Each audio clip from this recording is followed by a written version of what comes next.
নমস্কার। আবৃত্তি করছি কবি সুকুমার রায়ের লেখা সৎপাত্র কবিতাটি। শুনতে পেলুম পোস্তাগি, তোমার নাকি মেয়ের বিয়ে। গঙ্গার আনতে পাত্র পেলে জানতে চাও সে কেমন ছেলে।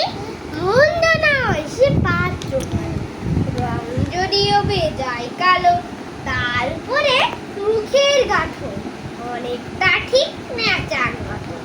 বুদ্ধি বুদ্ধি বলছে মশাই, ধন্যী ছেলের অর্থ বসায়। 19বার ম্যাট্রিক এসে খায়েন হয়ে থামলো শেষে। বিষয় আশয় গরিব বেজায়, কষ্টে সৃষ্টে দিন চলে যায়। মানুষ তো নয় ভাই বোটার, একটা পাগল একটা বুয়া। আরেক দেশে তৈরি ছেলে জাল করে নোট গেছেন জেলে।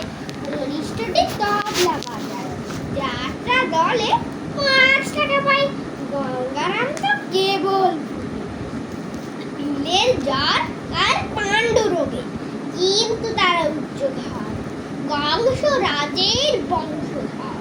শ্যামলাহেরি গ্রামে কে যেন হয় গঙ্গারাম। যা এবার পাত্র পেলে